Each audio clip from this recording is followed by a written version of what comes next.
It's time for me to share some thoughts on the G.I. Joe classified previews we received during the Hasbro 40th anniversary livestream last week, because I believe that 1, the handful of people who watch my videos need to know what I'm thinking, and 2, it's always best just to make your videos and bring them out sluggishly behind all the other G.I. Joe commentators on YouTube. So let's get into it. Yes, hello and welcome folks. I'm Chris and this is Mod Extra Games and Collectibles, a channel all about my life and times as an enormous man nerd who keeps filling his house with loads of nostalgic collectibles now that I'm a grown adult and I've got money of my own to spend on this shit. And as I mentioned in the intro there just now, today's video is all about the G.I. Joe classified previews we saw on the Hasbro Pulse 40th anniversary live stream. Which took place last week on the 24th of February. Before I get into the figures, I just wanted to mention a couple of things briefly. First, I'm only going to be focusing on the G.I. Joe classified reveals. So if you're a broader G.I. Joe fan, I would check out the stream because they had information in there about Super 7, about the comic books from IDW. They had info about the upcoming miniatures game and all sorts of stuff. The O-ring figures, I'm focusing just specifically on G.I. Joe Classified because that is what I collect. I'm also only going to focus on the previews. So any figures that we already knew were coming out and we saw sneak peeks at packaging, for example, during the stream, I'm not going to be talking about today. So let's get into it. Let's talk about the previews. Let's talk about the new characters that are coming up in G.I. Joe Classified and see what we think. Cobra, attack! Okay then, so I've been through the live stream. I've screen grabbed the digital renders that they use to preview these new G.I. Joe classified releases, upcoming releases. They're going to be cropping up in my little display box down there as I talk about them. The team there on the stream only use digital renders to preview these figures, nor did they give much in the way of tangible information around anticipated release dates. And they explained why they were doing this. It was because of the challenges that Hasbro are facing around the global supply chain and logistics crisis, which I, to some degree, don't blame them for. I wouldn't want to commit myself live on the internet to thousands of people around things that are so far out of my control either.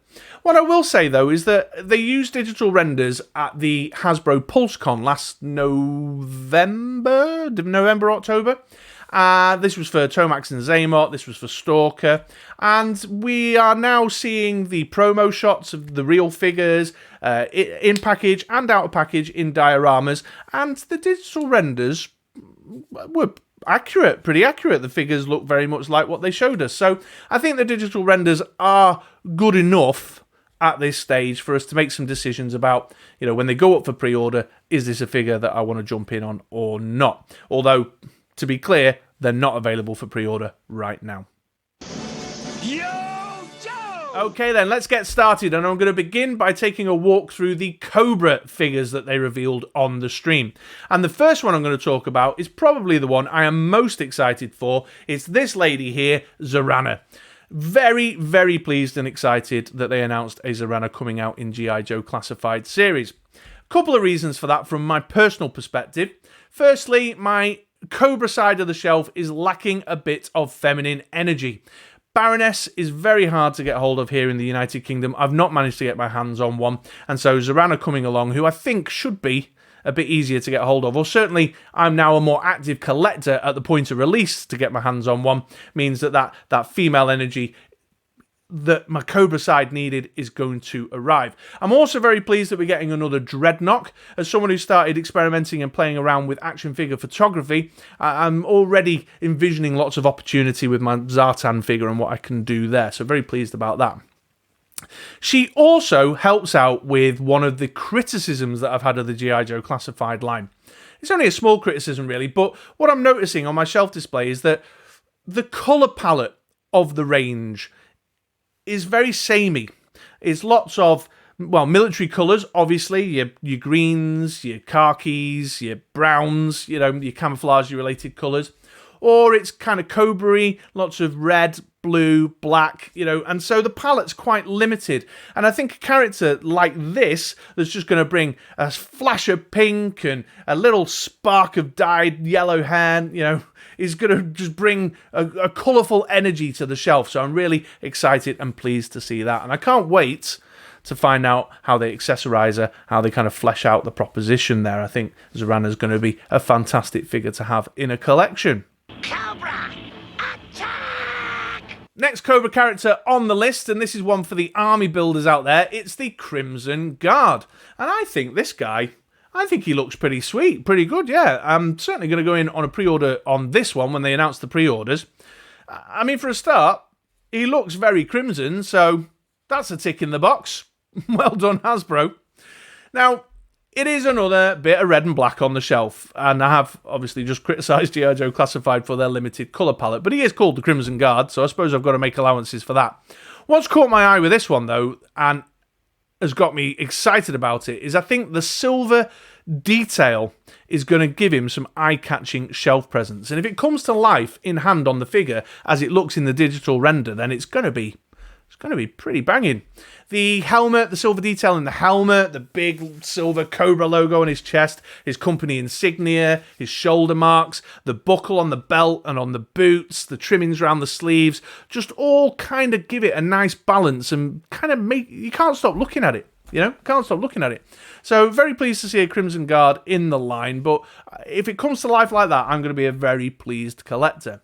Now, I'm not an army builder myself. I'll probably only ever pick up one, but as someone who's playing around with toy photography, I think this figure also offers a lot of opportunity, especially with the wave that's imminent, including Tomax and Zaymot. Although certainly I'm going to probably do some stuff with my Cobra Commander and my Crimson Guard as well. So yeah, this is a good looking figure. It is a bit dull in the colour scheme once again, but the silver trimmings are what made that leap off the screen at me, and I think it's going to be a good one. Cobra, attack! Carrying on with the Cobra figures then, and they announced that the Cobra Central Command team are going to get a boost to their ranks with Dr. Mindbender. A notable one, this one, for a couple of reasons. I have to confess I'm less excited about Dr. Mindbender. He was never my favourite character, and his aesthetic I find a turn off. I can't get on board with this kind of bald-headed, bare-chested S&M thing. It just doesn't work for me. I know the G.I. Joe Classified fan base at large, though, excited to see a Dr. Mindbender, and he is a popular character, so I understand why they've chosen to go in this direction. That's just, one of those horses for courses things. But let me talk about those points and note. The first thing was, I'm pretty sure, correct me in the comments down below if I misheard this, but I'm pretty sure they said that his cloak is going to be a cloth goods cloak, which is interesting. I know that there's a lot of action figure collectors out there who are big fans of cloth good articles on their figures, so that's certainly going to be attractive to those folks out there. But yeah, I thought that was interesting. So it begs the question whether they're going to be putting any manipulable lining and such like, what the script is going to be with that. I'll be interested to see. The other point to note is that they've gone for a very cartoon look accurate approach with this figure, which I think is curious. The whole thing with G.I. Joe Classified for me is that they've taken the heart of the classic look and feel of these characters and then just added a bit of a contemporary twist to sort of modernise the aesthetic a little bit. Whereas with Dr. Mindbender, it looks like they've gone all in, put both feet in the camp of let's make him cartoon accurate in look and feel.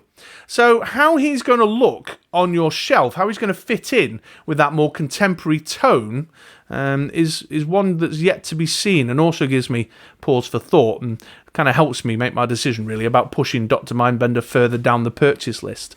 I'm already wavering because he's not a particular popular character with me. It's also curious because they've announced the retro card-backed cartoon look subline. So why they've chosen to do this over on the G.I. Joe Classified side is an interesting decision, and wasn't one that was particularly explained on stream, and I don't think was followed up on either. So Dr. Mindbender, I know many out there are pleased to see him. I'm not so pleased to see him. I think the possibility of me pre-ordering this one is pretty low, but there you go. Another figure for the G.I. Joe Classified range. Cobra, attack! Last up on the Cobra side of things, we have this guy here, the Python Patrol Viper. And I'm not going to spend a lot of time on this one because, to be frank, this is a big no from me. I am most definitely not going to be buying a Python Patrol officer. The luminous green and luminous yellow is just not my cup of tea. I know. I was saying that I wanted more colour on my G.I. Joe classified shelf, but not this colour. Not this way, you know. I probably moved on from G.I. Joe, or certainly wasn't around for Python Patrol. By that point in my life, I was becoming much more enamoured with things like the Batman movies, Tim Burton's Batman, and Teenage Mutant Ninja Turtles, and Dick Tracy. That was what I was all in on when Python Patrol came along. And so I don't have the nostalgic feeling for this subline that some may have who were collecting Joes at this point. And yeah, I just don't get it. I don't get it. The Viper and the Bat just seemed a little bit more subdued, like the red and the greys and the blacks were a bit more balanced. This is just too out there for me. Not what I'm going to be pre-ordering. Cobra, attack! Let's move over to the good guys now and talk a little bit on the G.I. Joe side of things. And the first Joe character they revealed was this guy here, Dusty.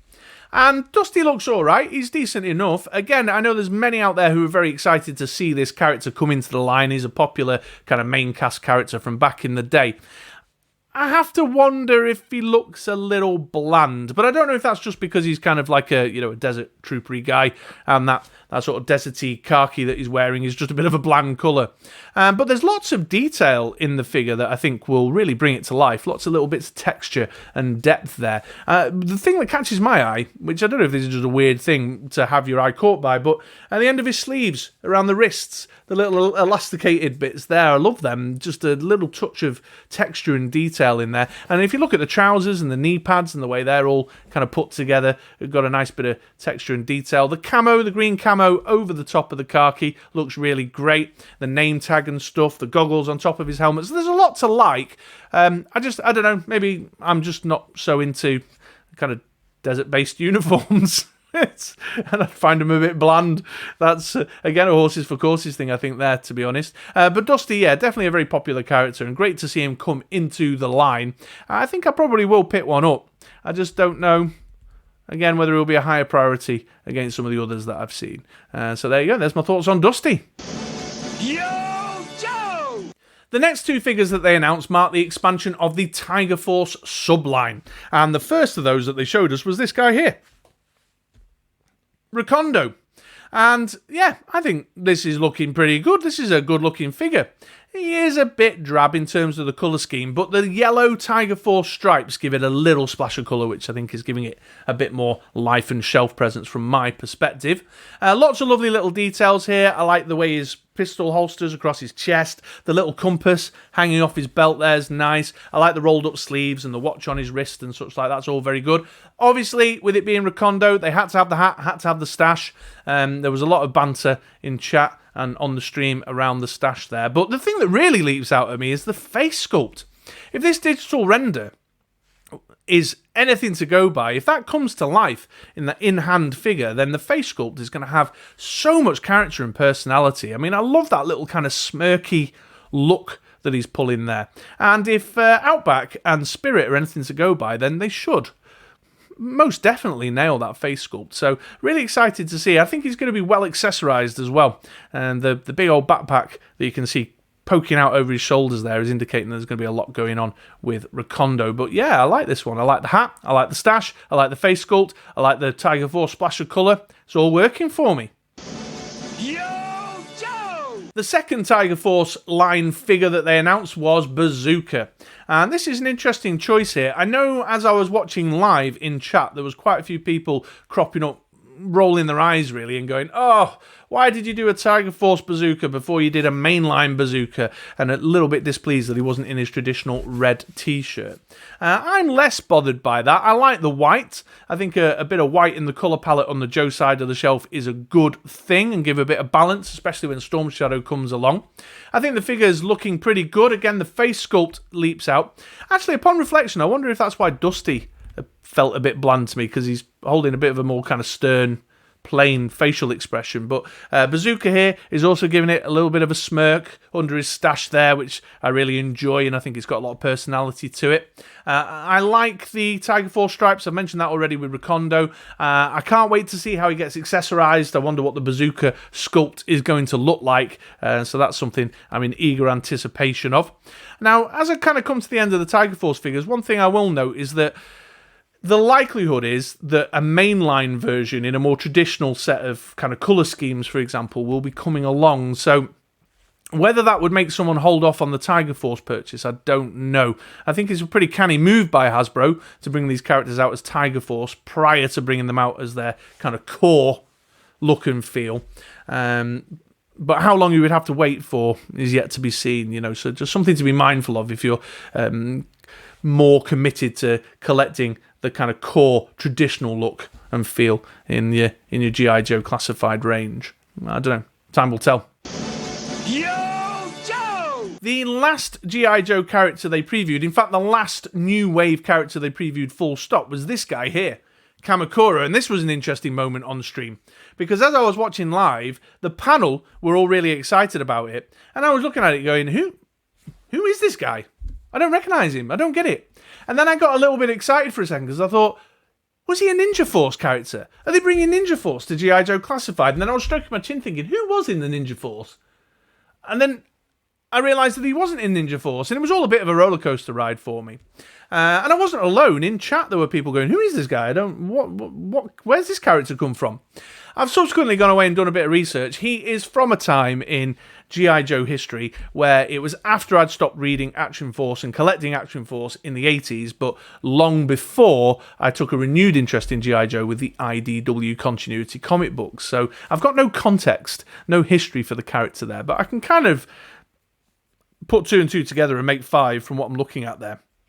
There's a lot to like about the figure, though, and I'm definitely going to pre-order one because there's a little kind of subsection of characters that exist in that sort of martial arts space that I've got some ideas around, some dioramas and some shelf displays and some photography that I want to do that this guy will slot into really, really nicely. So I'm liking a new character, a new figure in that kind of ninja space there. Also lots to like. The green is interesting. It's a bit different to the kind of more military greens that we've seen in G.I. Joe Classified, and with the lighter green, the lime green trimmings kind of makes him pop and sparkle a little bit. I love that he's got a swappable head. He's got the ninja mask head, then the non-ninja mask head, and then it looks like there's a hood coming for him as well. So lots of variety, lots of opportunity there. I like the kind of silvery shin guards, knee guards, wrist guard there. He's got the Arashikage tattoo on one of his arms as well, so that's a nice little touch and can give you a bit of history and depth and lore, you know, that can help you put your twos and twos together to make your fives. So overall, a really interesting character. Who he is, where he's from, I don't know, but it's a figure that I'm taking an interest in. Accessories wise as well, I'll be interested to see what comes with him. I'm anticipating some samurai swords or some sais or some ninja hand-to-hand combat weaponry, which I think will be a nice addition to my ever-growing G.I. Joe Classified armory. So despite the fact that I'm less familiar with the character and they've sort of plucked him out of a time in G.I. Joe history that I'm less familiar with, well, in fact, not familiar with at all, I'm probably going to pick this one up because I think he offers a lot of opportunity for that little subsection there in the martial arts world. So, Kamakura, everybody. There he is. Let me know in the comments down below. Were you surprised? Do you know who he is? Give me some history. Point me in the direction of some good comic books to read to get up to speed with him before he comes out. And while you're down there, why not drop a few comments in general too? Who's your favourite character from this previewed line of figures? Do you agree with my criticisms? Do you disagree with them? Do you agree with my praises? Do you disagree with them? Is there anything that you'd like to point out that I've not noticed? Please do take the time. I'd love to get into conversation with you down in the comments. And if you've enjoyed my video today, please do take the time to give me a like. And if you're not already subscribed to the channel, it would mean so much to me if you took the time to do so. I'm doing a lot of G.I. Joe Classified coverage right now because I am head over heels in love with the line. And so I'm going to be talking about it for some time yet. So that's it. I'm wrapping it up there. Thanks for watching. I'm Chris. This is the Mod Extra Games and Collectibles channel, and I'll be back around these parts sometime soon with whatever random nostalgic collectible, comic book, action figure, board game, trading card collection I'm engaging with that week. Okay, see you later, folks.